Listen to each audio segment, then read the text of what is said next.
Hi guys, it's Alex here with Rakombu, and I have in front of me the new Sony Xperia L. Now, just as last year when Sony unveiled the S, the P and the U at CES and MWC, this year we have the new flagship, the Xperia Z, their new upper mid-range phone, the Xperia SP, and then the new upper, I guess you could call it the upper low-end phone, the Xperia L. It's a pretty high-end device, but it's meant to be aiming to a kind of a lower price point with slightly lesser specs than the other two devices. Unlike the SP and the Z, this isn't an LTE device, but it still has a lot of functionality under the hood. Before I jump into the OS, if I just quick look around the device, you might notice that the design is extremely reminiscent of the recently announced Sony Xperia J, which came out at the end of last year. Some of the biggest faults with the J were the usability of the camera, and the user experience was very sluggish. Now with the L, I can definitely confirm that that is no longer an issue. There's a plastic design on the front and the back with a nice glass finish on the front there, of course, as well. The back is removable, and there is a full-size SIM tray, not a micro SIM tray in the back, and but no room for removable memory as with the SP and the Z. We also have an 8 megapixel up the top here. We have a volume rocker, and we have this is a distinctive element of the new devices, is this very shiny chromed power lock key. There's also a hardware shut button down the bottom there on the side, and on the back we have the loudspeaker and also an NFC sticker which you can take off, but this phone does have NFC, as well as the camera and LED flash, and on the left hand side, the micro SD port.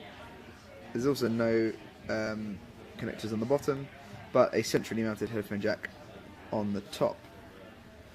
Now the display here is actually a 4.3-inch FW VGA screen, so it's not quite as high resolution as the likes of the SP with its 720p display, or indeed the full HD display of the Xperia Z, but nonetheless it is very pretty. So as you might recognise, the user experience is extremely similar to that of the Xperia Z and the SP. They all actually have a very similar user experience, so really it's the hardware that's the differentiating feature. This 1GHz dual-core processor under the hood here with the gigabyte of RAM keeps things very snappy. It's a Qualcomm chip, like many that we saw in devices last year, but it's being utilised to much better effect in the L than we've seen on other devices, and it's miles better than the Xperia J in terms of performance, UI lag, and responsiveness.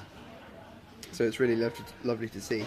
As we've seen with the Z and the SP, you can customise your app drawer how you want. They have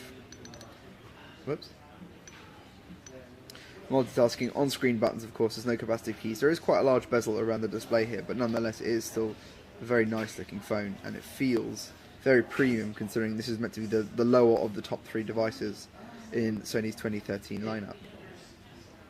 On the front we also have a VGA camera, and if I flip it around onto the back, we have an 8 megapixel camera with full HD functionality, 720p HD functionality. That's another differentiating feature between the SP, the L, the SP, and of course the Z. So that we have full HD and the option of HDR video. We have 8 megapixel with full HD video, and we have the L with 720p HD video.